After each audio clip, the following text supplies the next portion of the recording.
Oilers at Canucks is by far and away the game that our audience is most interested in. I'm sure that's the case for our next guest, Jason Gregor from Edmonton, 1440 Sports Radio. Jason, thank you so much. These games come fast, don't they? This morning on NHL radio, they were saying Woodcroft's future probably comes down to this game tonight. Agree or disagree? Well, I'm never one who thinks one game is going to decide. If you think the coach isn't good enough, one win, what's that going to do? Right? Is he suddenly the right coach for your team? I'll say there's definitely pressure for sure. Like the Oilers play Vancouver tonight, then they're in San Jose Thursday, which is like the easiest victory of the year. And then you have Seattle on Saturday. If the Oilers can't win a game other than San Jose in this road trip, then they start the season 3-9-1. You pretty much can write off any chance of catching Vegas. I think that's done anyway. They lose to Vancouver tonight and almost write off any chance of them catching the Canucks. So there's two teams you're probably not going to get. So there's no home ice advantage in the first round. Now, after 11 games, Rod, 11, you're like, hopefully we can be a wild card team, right? Like that's the start for the Oilers couldn't possibly be any worse. And it's a complete collective effort from management to coaching to players.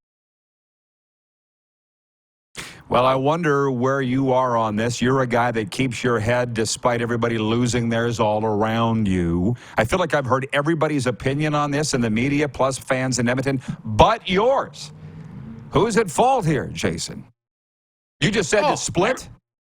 100%. Like, so the Edmonton Oilers last year were the highest scoring team in the NHL. They're the fifth highest scoring team 5-on-5. They're 23rd in both categories this year. So let's start right there. Your best guys, your big gunners, Nugent Hopkins, McDavid, and Draisaitl have no goals combined in the last 6 games. So they carry some weight.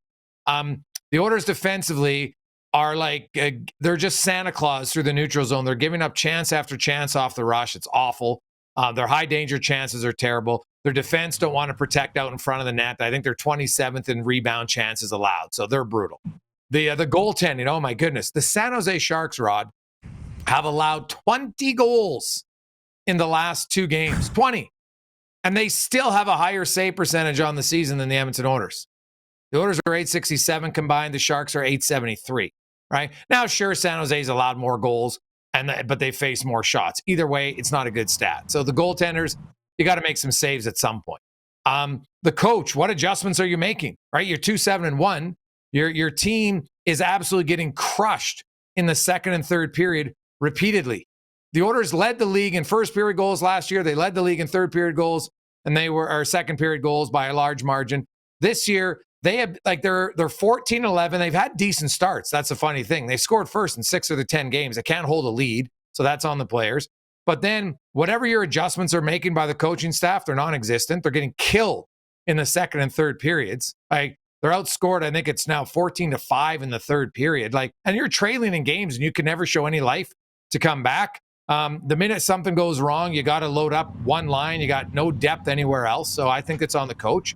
And then the management, they decided to say, hey, we're going to bring back our entire team except for Connor Brown.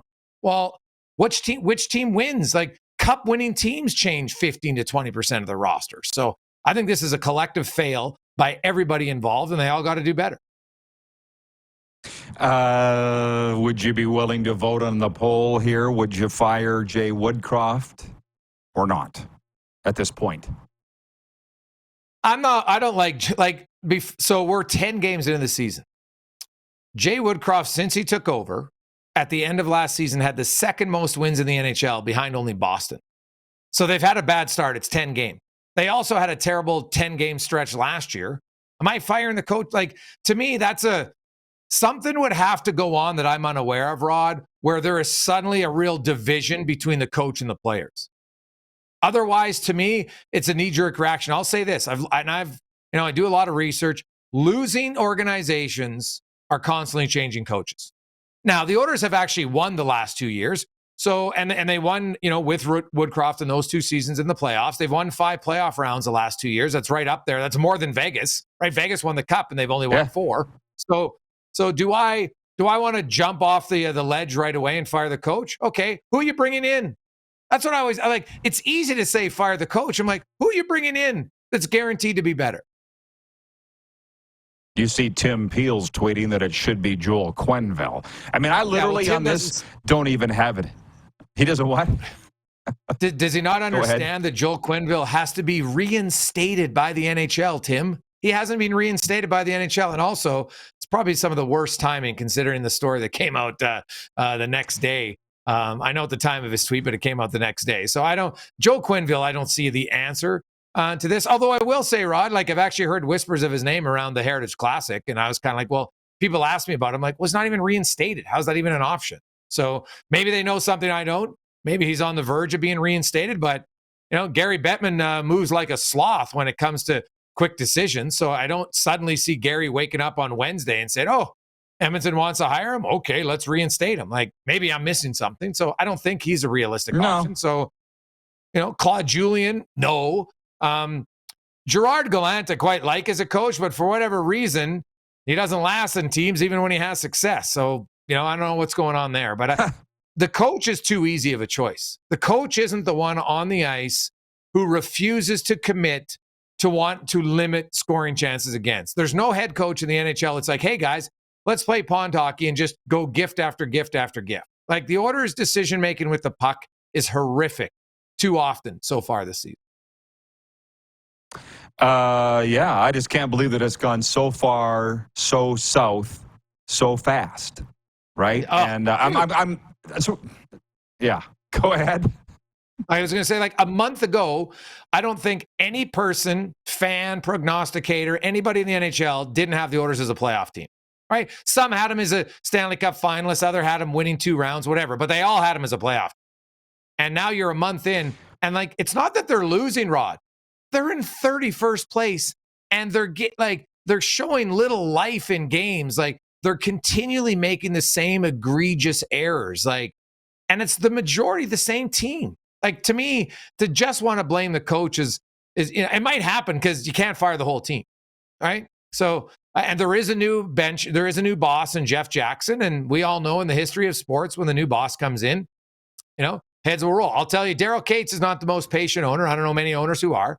So, if this extends another week, Rod, like if you and I are talking next Monday and the Oilers only beat San Jose, I wouldn't be surprised if there's a change, just because that's how pro sports is. And lots of people make crazy changes just because they're mad and frustrated and feel like I need a pound of flesh. Like I got to get a pound of flesh. Where can I get it? Jason in Red Deer says Daryl Sutter is available. The Barflies in Winnipeg says, hasn't Babcock killed Coach Quenneville's chances? I don't know what he's referring to, but that's okay. But can we not sit here and say, I heard that this core group of players got Dave Tippett fired. And if that's true, I feel like I'd like to sit down with him if I was the owner or GM and go, what do you guys want? What do you want? Yeah, I don't know if I believe that they got Dave Tippett fired, to be honest. The Oilers had a pretty long stretch of futility, and it wasn't working. They had a young coach in the minors, and it worked, right? Like that change worked, right? So there's no question about it. What's frustrating is now for a team that's actually, if you look at the big picture, not just 10 games, they've had a lot of success under this coach. So why would you not like the coach? And so and I'll be honest, Rod, like I hadn't really dug into that because I don't know, maybe I'm naive. I didn't think that there could be that much disdain between the leadership group and a coach when they've had a lot of success. Sure, they haven't reached their ultimate goal, but they've had a pretty good run of success here. And the thing was, they said all the right things. Like they came to camp early. They're all in here on captain skates in September, skating together. Like we know what we have to do.